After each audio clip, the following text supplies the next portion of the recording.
If the Japanese Navy had a final opportunity to defeat the Allies and take control of the Pacific, this was it. Vice Admiral Kurita's plan was daring and ruthless. He mobilized Japan's first striking force, which included the enormous battleships Yamato and Musashi, then the largest warships afloat. His fleet would slip past Palawan, skirt Mindoro, pass through the San Bernardino Strait, and attack Leyte from the north. Their target was an unprepared American force. General Douglas MacArthur's landings on Leyte were in full swing, and 420 American transports were sitting vulnerably Z targets for Japan's naval power. The plan aimed to destroy American momentum and secure Japanese troop links with bases in Malaysia and Indonesia, including Singapore. This operation was codenamed Showan, or Operation Victory's first phase. But the grand scheme ran into an obstacle. Two persistent American submarines, USS Data and USS Dace, unexpectedly encountered the massive Japanese fleet. On October 23, 1944, they quickly relayed its position to Allied command. The crew of Data wasn't satisfied with just sending what would become some of the most significant intelligence reports of the Pacific War. They wanted to fight. Without waiting for reinforcements, Data launched an attack on Kurita's fleet, sparking a series of events that would place her in one of the most unusual and perilous situations of any vessel during the war. Earlier that October, USS Data had teamed up with the Gato-class submarine USS Dace to patrol the South China Sea. In preparation for the Allied invasion of Leyte, Allied command knew that Kurita's force had recently departed Linga Roads, just 100 miles off Singapore, but its exact location was unknown. Vice Admiral Kurita, commanding the center force of the Japanese fleet, used various methods to stay undetected.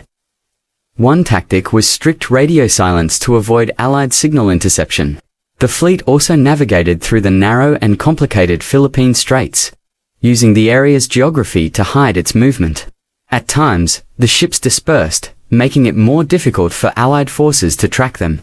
Poor weather further hindered reconnaissance efforts, and some intelligence was misread, leading to an underestimation of the size and threat of Kurita's force.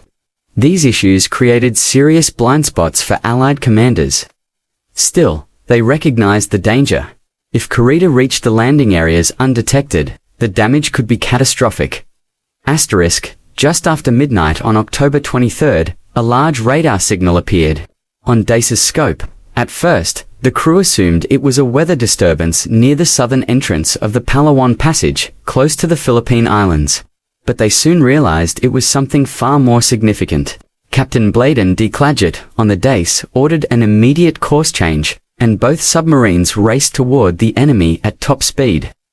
Burning through their diesel fuel quickly, a U.S. Navy fleet submarine operated like a surface vessel, with underwater capabilities used primarily for attacks. Executive Officer Rafael C. Benitez later remarked that the radar quickly revealed a clear image of multiple ships. They knew this was no ordinary convoy. Though, Dace's radar temporarily malfunctioned. Data kept tracking the enemy, and remained in close contact with Dace. The submarines were close enough to communicate by loudspeaker, and Data also sent updates on the enemy's position to Rear Admiral Ralph W. Christie, who commanded the submarine fleet in the Southwest Pacific, covering areas around Australia, New Guinea, the Philippines, and the Dutch East Indies. Admiral Christie passed this intelligence on to Admiral Halsey, commander of the U.S. Third Fleet near the Philippines. Once Dace's radar came back online, it revealed a formation of 11 large cruisers and 6 destroyers, arranged in 2 columns. With no picket destroyers screening ahead, the Japanese fleet was heading northeast at about 16 knots. Data continued providing detailed updates, including the enemy's zigzagging course. Surprisingly, the Japanese hadn't deployed destroyers ahead of their formation, even though they had to know that American submarines were operating nearby. The 2 American submarines planned to ambush the fleet in the Palawan Passage, a 25-mile channel surrounded by uncharted reefs, known ominously as the dangerous ground. At daybreak, after confirming visual contact, they would strike with torpedoes. Meanwhile, MacArthur's landings at Leyte were underway. On October 20th, U.S. 6th Army forces had come ashore, protected by 157 warships and a massive convoy of 420 transports. Capturing Leyte was a vital step in the Allies' campaign to reclaim the Philippines, a key region in the Pacific theater. Kurita's strategy was to surprise these forces by stealthily threading Japanese fleets through the Philippines' narrow waterways. He would approach from the north, while Admiral Shoshi Nishimura's force entered Leyte Gulf from the south via Surigao Strait. Another force under Vice Admiral Kyohide Shima, consisting of 3 cruisers and 4 destroyers, would reinforce Nishimura from the north. If successful, all 3 groups would converge in Leyte Gulf on the morning of October 25th to deliver a devastating strike that might end America's Pacific War effort. What Kurita, Nishimura, and Shima didn't know was that their plan had already been compromised. Data had found Kurita's fleet and was constantly sending reports to Allied command. For American naval intelligence, these updates were a major breakthrough. Naval historian Samuel Elliott Morrison later called them the most significant reports of the Pacific campaign. But Data had no intention of simply reporting and retreating. General MacArthur was already preparing his forces for the expected attack, and the 2 submarines decided not to wait. If they could damage Kurita's fleet, they would. At 4:30 a.m. on October 23rd, USS Data positioned herself 20,000 yards ahead of Kurita's port column. Led by his flagship cruiser Atago Dace moved into place to attack the starboard column. By 5 a.m., both submarines were at battle stations, ready for action. The target data computer operators asked for the range to their assigned targets. Once they received this information, they entered the data into the systems to configure the torpedoes for launch. At 5:32 a.m., Commander David H. McClintock of USS Data seized the moment, firing 6 bow torpedoes at the cruiser Atago from a dangerously close range of just 980 yards. The torpedoes tore through the water and struck with deadly precision. 4 of them exploded on impact, the blasts shaking both Data and Dace. McClintock couldn't resist looking through the periscope. He later described the moment as unforgettable. The cruiser was so near that he couldn't see it all at once, even using the periscope at high power. Thick black smoke billowed from the ship, stretching from its front turret to the stern. It was already sinking by the bow. Atago, the flagship, was going down fast. By 5:40 a.m., the sound of the ship breaking apart echoed inside Data hull. 13 minutes later, Atago disappeared beneath the surface, bow first, taking 360 officers and sailors with it. Admiral Kurita and his staff survived, but had to jump into the sea and swim to nearby rescue vessels. Admiral Ugaki, aboard Yamato, temporarily took command until Kurita regrouped. By this time, McClintock had already fired the rest of Data's stern torpedoes at the heavy cruiser Takayo. At 5:34 a.m., 2 of 4 torpedoes struck the target, tearing off its rudder and 2 propellers and flooding 3 of its boiler rooms. The powerful blasts led Data's crew to believe Tako had been sunk. But the cruiser, known for its strong triple hulls, managed to survive. Badly damaged, it limped toward the naval base at Brunei at a slow 5 knots, escorted by destroyers, and effectively out of the upcoming battle. From his periscope aboard Dace, Commander Clagett saw Tako listing severely and Atago sinking. He reportedly said it looked like the 4th of July, with one ship sinking, the other burning, and gunfire lighting up the sea. Once the initial excitement passed, Clagett focused on the Japanese fleet's starboard column. He let 2 ships pass before targeting the third, which appeared to be a battleship of the Congo class. In reality, it was the heavy cruiser Maya. The fire control officers quickly calculated the necessary data. When the target was in optimal position, Clagett gave the order to fire all 6 bow torpedoes, just as McClintock had done earlier. Executive Officer Benitez later described this moment as the transition from offense to escape, as Clagett commanded the submarine to dive deep. As Dace descended, the submarine shook violently from the force of multiple explosions. 4 of its torpedoes had hit Maya, each packed with over 600 pounds of explosives. Dace escaped unscathed, but Maya was destroyed almost instantly. Aboard Yamato, Admiral Ugaki saw the cruiser consumed in flames and sink rapidly, the noise echoing across the sea as the ship collapsed inward. Almost immediately, Japanese destroyers began hunting the submarines. Depth charges exploded in the water around them, and enemy ships moved swiftly overhead. Inside the subs, the crew heard the ominous sounds of propellers. One crew member compared the noise to an electric razor cutting through a thick beard. Shockwaves shattered light bulbs and blew open locker doors. Some destroyers passed overhead without dropping charges, likely trying to distract the subs while the rest of the fleet escaped. After about 90 minutes, the destroyers rejoined Kurita's force and moved north. Data and Dace stayed submerged a while longer to be sure the area was clear. They weren't finished yet. They wanted to sink Tako. But they faced a serious problem. They had remained underwater through the day, preventing the navigators from fixing their position using Palawan's mountain landmarks. This error led to a miscalculation in the current, pushing Data directly into a reef. The impact was loud and jarring. A nearby Japanese destroyer heard the crash and began to approach. But fortunately, it failed to recognize what had happened and turned away after coming within 12,000 yards. The crew of Data began lightening the submarine by throwing overboard anything they could: furniture, food, and even firing the remaining stern torpedoes. Still, Data wouldn't budge. Commander Claggett abandoned efforts to pursue Tako and headed to help. When he arrived, he realized just how bad the situation was. The submarine was so far out of the water that even its propellers were exposed. It looked like it was sitting in a dry dock. It was clear that Data couldn't be saved. The crew began destroying sensitive equipment and burning classified documents. McClintock rigged demolition charges as a last resort to prevent the sub from falling into enemy hands. In a tense evacuation, the crew of Data transferred to Dace, all the while fearing detection by Japanese ships or aircraft. Only one of the demolition charges exploded, causing no visible damage to the submarine. There was no choice but to destroy Data manually.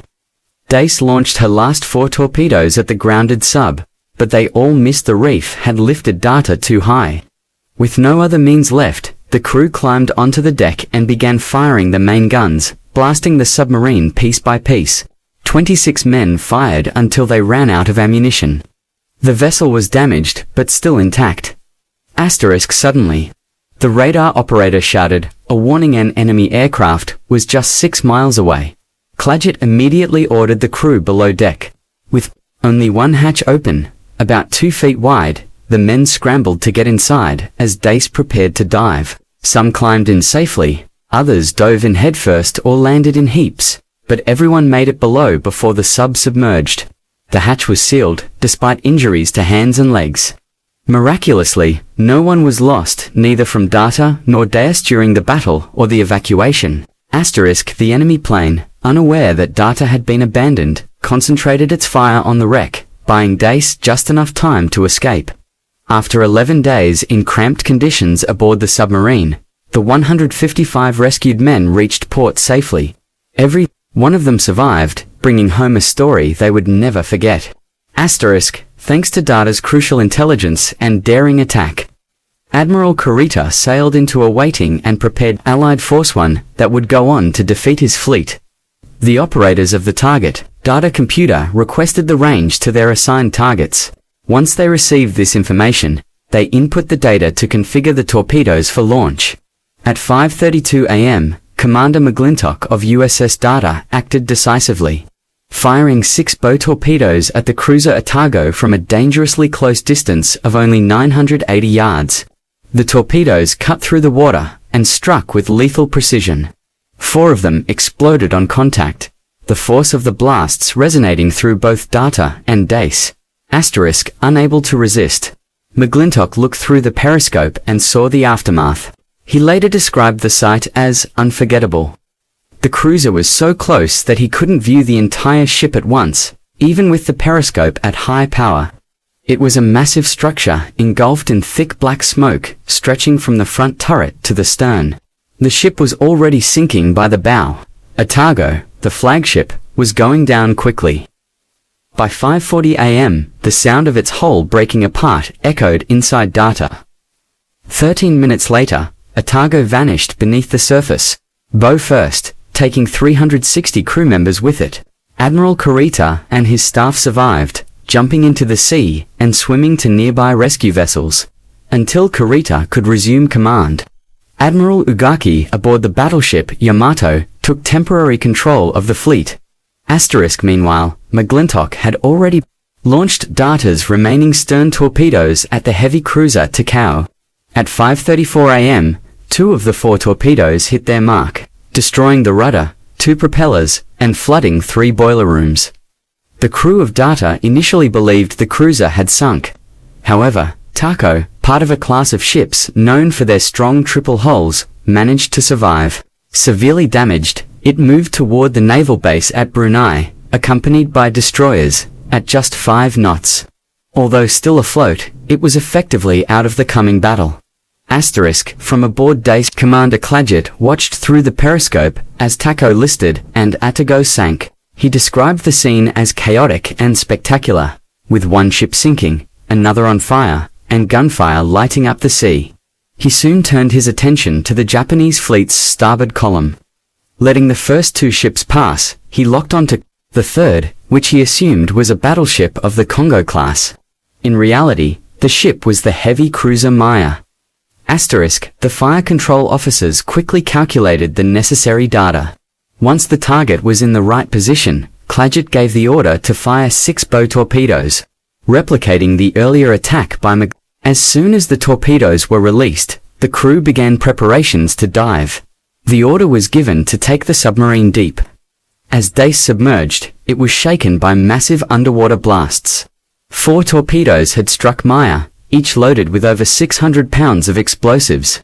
Dace remained unharmed, but Maya was destroyed in moments. Aboard Yamato, Admiral Ugaki witnessed the cruiser explode and disappear. The thunderous sound that had reverberated inside Dace was Maya's internal structures collapsing as the ship plunged to the seafloor. Japanese destroyers quickly turned their attention to the American submarines.